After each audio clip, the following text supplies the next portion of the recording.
Physical self, my physical self. In this video, we're going to talk about or describe to you how do I look before and now what changes did happen.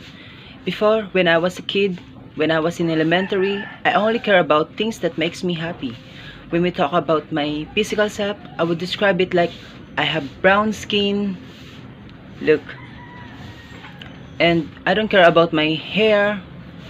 I only care when I apply some gels just to make it more stylish. And even about my smell. If it is bad, because of playing under the sun with my friends, I get a lot of scars and wounds. This is how I looked before when I was a kid.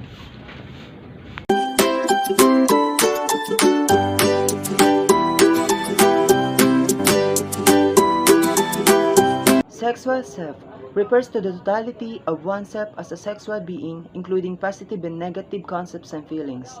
I would describe my sexual self as being attractive to the only opposite of my sex. I believe that a man is for a woman and a woman is for a man. A lot has changed. One of them is having crush and changes in the genitals. Like me at this time, I always think of my crush at my work in every task my boss gives me. She always on my mind even in school. Like this in what I'm going to show, I'm thinking here that I'm the boy, then my crush is the girl. I dreamed that the girl was so sweet. Here, in this video. I know you probably never had somebody loving you like I do. Someone is there for you. Don't judge it cause I know we only human. Is it real or just another crush? Do you catch your breath? The material self. The material self, according to William James, pertains to the objects, places, or even people which have the label mind. Such possessions are viewed as extensions of individuals' identities. For instance, your clothes reflect certain aspects of your personality and you designate them as my wardrobe. For me, the thing that I consider what I need or my necessities for everyday life are foods, smartphone, motorcycle, clothes, and other devices. Nowadays, we can't live without cell phones or even other gadgets. These are the common necessities that an individual must have. And even motorcycle. I use it at work as a liaison to quickly get to municipalities and other transactions with companies. On the other hand, the things that what I want are shoes, car, and new laptop. These are what I dream of.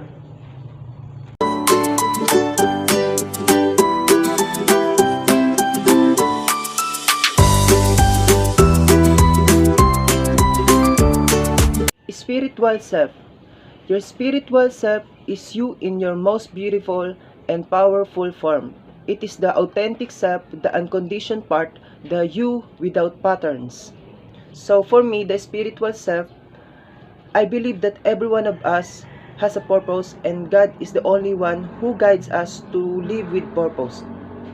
As a Christian, I always remind myself to love, to be kind with other people, to avoid conflict, misunderstanding with others.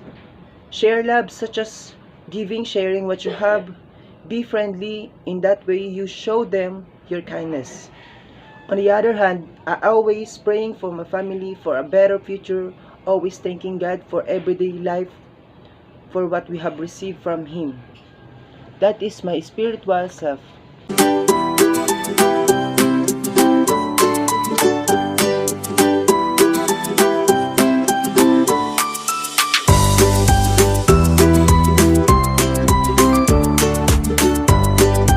Political self refers to a representation of oneself about him, herself. The political self is the conceptually discrete categories of inner and outer in reality constantly interact, shape, and inform each other. For me, my political self, as a Filipino citizen, I have to be observant of the candidates in their platforms and aspirations in the Philippines. So I voted for a candidate that everyone will support for the future of for everyone. Last election, looking back on the past administration, was not avoided. There were many peeps, Many agree, while others are afraid that the Philippines will be returned to a terrible situation like people power.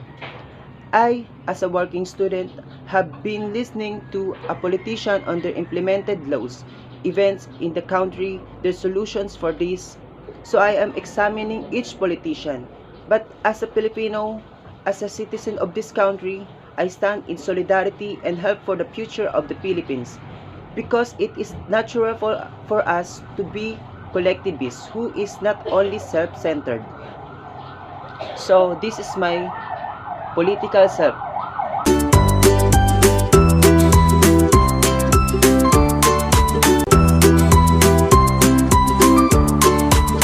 Digital self. The digital self is the persona you use when you're online. Some people maintain one or more online identifiers that are distinct from their real world selves. Others have a single online self that's more or less the same as the one they inhabit in the real world. So what is my digital self? I will let you in my digital world. First thing to describe my digital self is like posting on social medias, here, sharing what am I supposed to do right now. I do posting on Instagram and Facebook. That images must be Instagrammable and must be cleared. It can help me to show my talents, my OOTD, my self-identities, then for everyone to know what am I now. Updates on the events in my life so that if I look back in the past, I will think that I was like that before. I like to post my talent like singing.